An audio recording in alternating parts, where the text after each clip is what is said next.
안녕하세요. 역사 거꾸로 교실 8번째 시간입니다. 자, 오늘은 교과서 30쪽에서 31쪽 국권 수호운동이 일어나다 공부해 볼 텐데요. 일본이 이제 조선에 침을 바르기 시작해서 1910년 한일 병합조약을 강제적으로 체결할 때까지 우리 조상님들은 어떻게 일제의 침략에 저항했는가를 공부하는 부분이에요. 오늘의 학습 목표는 일제의 국권 침탈에 대항한 국권 수호운동을 분야별로 나누어서 설명할 수 있다입니다. 그럼 분야별로 한번 나눠볼까요? 첫 번째, 항일 의병 전쟁 부분입니다. 자, 의병은 나라가 위기에 처했을 때 스스로 일어나서 싸우는 사람들을 의병이라고 하죠. 여러 차례 일제 침략기에 의병이 일어나는데요. 의미의병이 있었고, 그 다음에 을사의병, 정미의병이 크게 있었습니다. 그러면 첫 번째 을미의병부터 얘기를 좀 해볼까요? 전번에도 우리가 한번 을미의병은 미리 얘기했었는데요. 위정척사를 주장한 유생들과 또 유생들이 중심이 돼서 동학농민운동을 했었던 동학농민군의 자녀 세력들이 이제 모여서 의병을 일으켰는데요. 근데 가장 큰 이유는 바로 명성황후가 시해된 사건 뭐였습니까? 바로 을미사변이죠. 을미사변과 단발령의 실시로 크게 우리 유생들이 붕괴해서 일으켰었습니다. 근데 이 을미의병 운동은 고종이 아간 파천을 단행하고 단발령을 또 이제 그만하시오 하고 해산 명령을 내리고 나서는 자진적으로 해산을 해버렸습니다. 그래서 끝에는 좀 흐지부지 별로 결론이 없었어요. 그 뒤에 좀 잠잠하다가 1905년에 을사조약을 맺으면서 일본에게 외교권을 우리가 빼앗겼죠. 그렇게 되면서 최익형과 같은 유생들이 다시 한번 의병을 일으킵니다. 이때를 을사의병이라고 하고요. 을사의병은 굉장히 중요한 특징이 하나 있습니다. 바로 신돌석과 같은 평민 출신 의병장이 등장했다는 건데요. 특히 신돌석이 활약했던 지역, 자, 이 지역이에요. 평해, 울진, 요 지역, 우리 지역에서 활동을 했었거든요. 좀 기억을 해주시고, 여태까지 의병을 지휘하는 의병장은 양반 출신만 하는 줄 알았는데, 평민 출신도 을사의병 때부터 활약하기 시작했다는 거.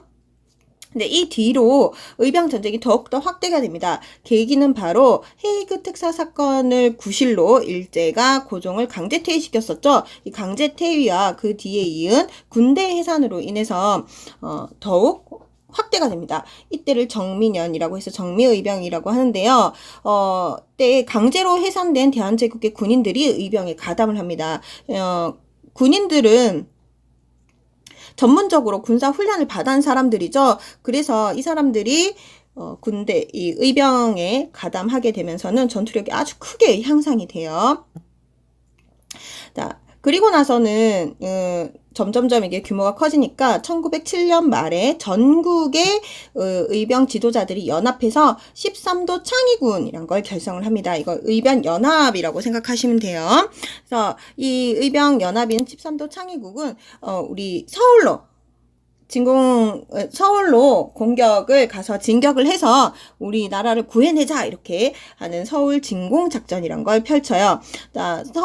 이 13도 창의군은 서울 부근까지 진격을 하긴 했지만은 일제의 우수한 무기와 지도층에 통일되지 못하니 그러니까 통솔력 때문에 일본의 공격으로 패배를 하고 말았습니다. 그래서 또 하나 여기 신돌석과 같은 아주 유능한 평민 출신 의병장들을 이 양반들이 좀 배제를 시키려고 되게 막 그랬어요. 속이 좁은 모습이죠. 그래서 단합이 안 돼서 패배를 하고 말았고요. 그 뒤로 의병 활동 굉장히 힘들어집니다. 경기도 지방에서는 좀 못하고 밑에 요 지역, 전라도 지역에서 호남 지방을 중심으로 의병 전쟁이 치열하게 일어났는데요. 일제가 이걸 가만히 보고 둘 리가 없겠죠. 그죠? 그래서 철저하게 탄압을 하는데요. 일제의 이런 의병 탄압 정책을 남한 대토벌 작전이라고 해요. 이름이 무시무시하죠.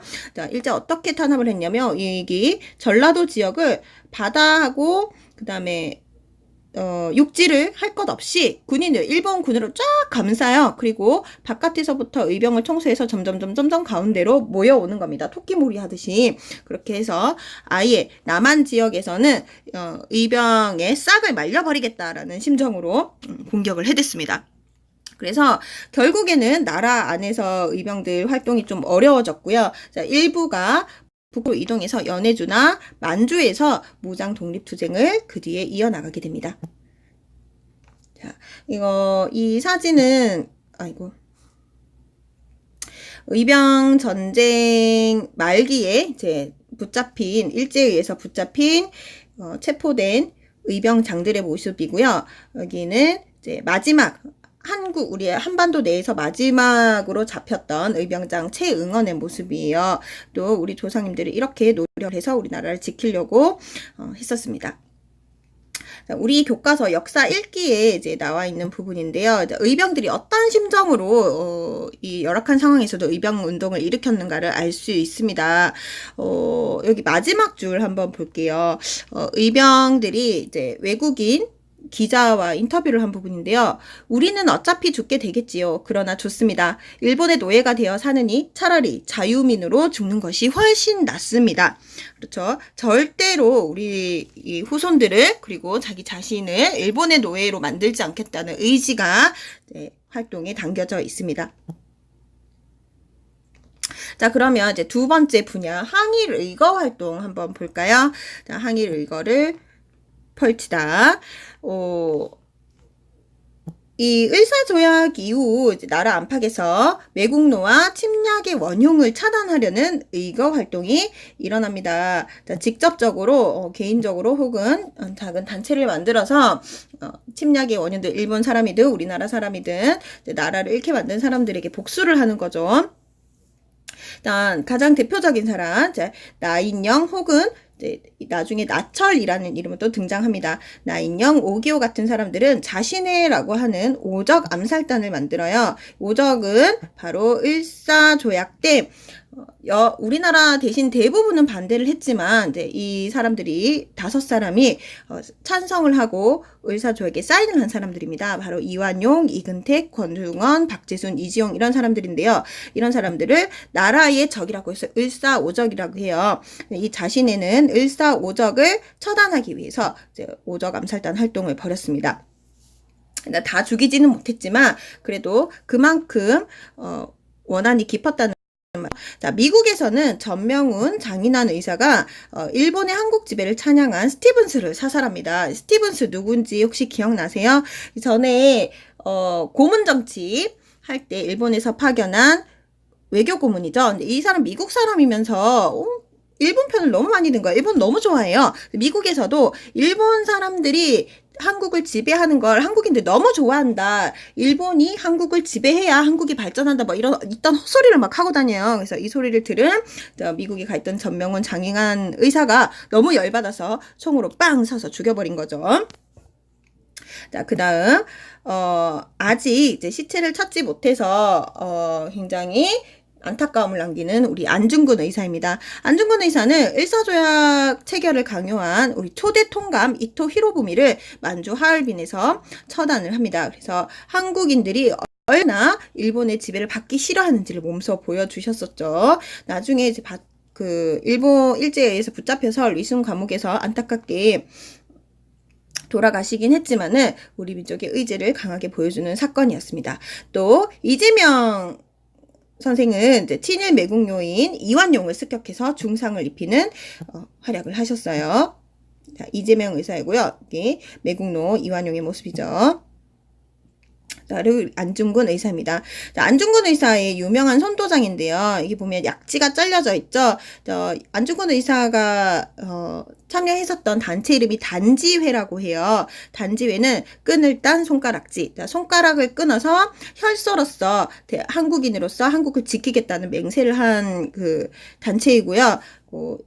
4사람이 멤버로 돼가지고 대한독립 이렇게 태극기에 피로써 적은 이 사진이 굉장히 유명합니다. 자, 우리나라를 지키기 위해서 어떤 노력들을 하셨는지 여러분들 잊으면 안 되겠습니다. 자, 마지막으로 여태까지 우리 봤던 것은 무력으로서 나라를 지키기 위해서 노력했던 모습들이라면 이제는 지식과 경제력 이런 걸로 우리 나라를 지켜보자라고 하는 활동이에요. 애국 계몽운동인데요. 항일 의병 전쟁과 함께 민족의 실력을 키워서 국권을 회복하자라고 하는 애국 계몽운동이 전개가 됩니다. 애국 계몽운동 용어를 외워두세요. 자, 애국 계몽 운동가들은 국민들을 깨우치고 산업을 진흥해서 실력을 키워야 비로소 국권을 회복할 수 있다라고 주장을 합니다. 산업진흥과 실력 양성, 산업진흥, 실력 양성 이렇게 외워두세요. 자, 싸워서 될 일이 아니라 일단은 우리가 실력을 키워야 된다. 경제적인 힘이나 지식을 키워야 된다. 이렇게 주장하는 거죠. 애국 계몽 단체들 좀 볼게요. 첫 번째 보안회인데요. 보안회는 그 독립협회에 활동했었던 회원들이 많이 계승을 했습니다. 러일 전쟁 뒤에 일제가 대한제국의 항무지 개강권을 요구를 했어요. 국토의 4분의 1 정도 되는 면적의 항무지 개강권을 막 요구를 한 거예요. 일본 걸로 해달라고 요구를 한 건데 보안회가 적극적으로 반대 운동을 펼쳐서 이를 철회시키는데 성공을 합니다. 그 뒤를 이어서 헌정연구회가 의회 제도의 마련을 주장해서 서구식 근대국가 건설을 하려고 노력을 했고요. 이 헌정연구회를 계승한 대한자강회는 교육과 산업의 육성을 내세우고 또 고종의 강제 퇴위 반대 운동을 굉장히 열심히 펼쳤습니다. 이 보안회, 그다음에 헌정연구회, 대한자강회는 다 독립협회 회원들이 중심이 되었고요. 독립협회를 계승한 단체들이라고 할 수 있겠습니다. 자, 그리고 여러분들이 꼭 하나 외워야 할 단체가 하나 나왔네요. 1907년에 만들어진 신민회입니다. 신민회. 1905년에 을사조약 이후에 만들어진 통감부에서 애국계몽운동을 굉장히 심하게 탄압을 했어요. 그래서 안창호, 양기탁 같은 선생들이 비밀결사, 일본 몰래 활동을 하는 비밀결사인 신민회를 조직합니다. 이 신민회는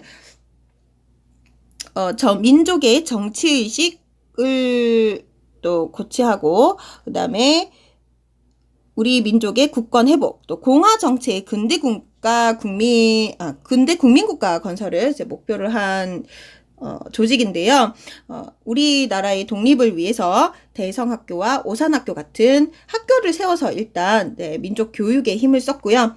또 자기회사, 도자기를 만드는 회사예요. 이 도자기 회사를 세워서 민족 산업을 육성하고 여기에서 만들어진 돈으로 또 교육에 힘쓰고 또 독립을 위한 여러 가지 운동 기지를 건설하는 데 노력을 했습니다.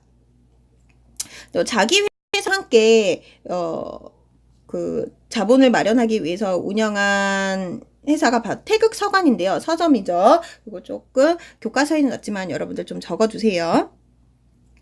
근데 안타깝게도 이렇게 활발한 활동을 펼쳤었던 신민회는요, 백오인 사건으로 일제의 그 감시하에 있다가 들켜가지고 백오인 사건이라는 사건을 계기로 해체되고 말았습니다. 그래서 길게 활동은 못했지만 어쨌든 일본에게 병합되기 전에 일본으로부터 일본의 침략을 막아내기 위해서 활동했던 가장 큰 단체였던 신민회 좀 기억을 해주세요. 굉장히 중요합니다.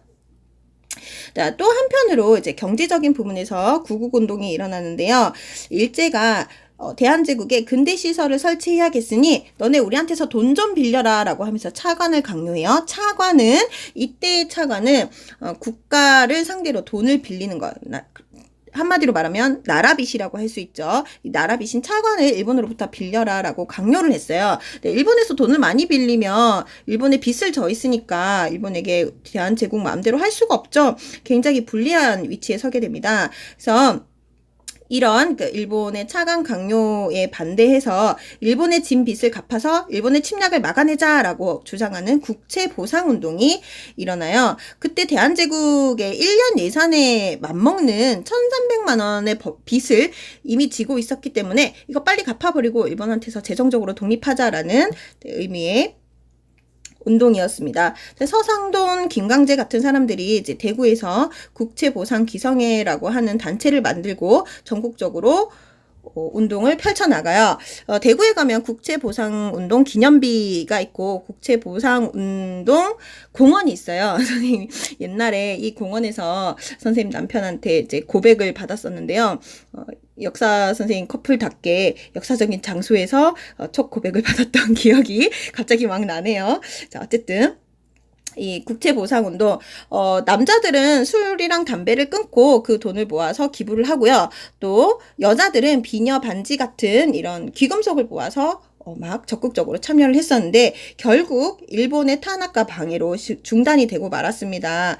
그래도 이 운동은 나중에 우리 IMF 터졌을 때 IMF로부터 벗어나기 위해서 금모으기 운동 한 거 있죠. 그 아이디어가 이 국제보상운동으로부터 나왔다는 거 여러분들 좀 기억해 주시기 바랍니다.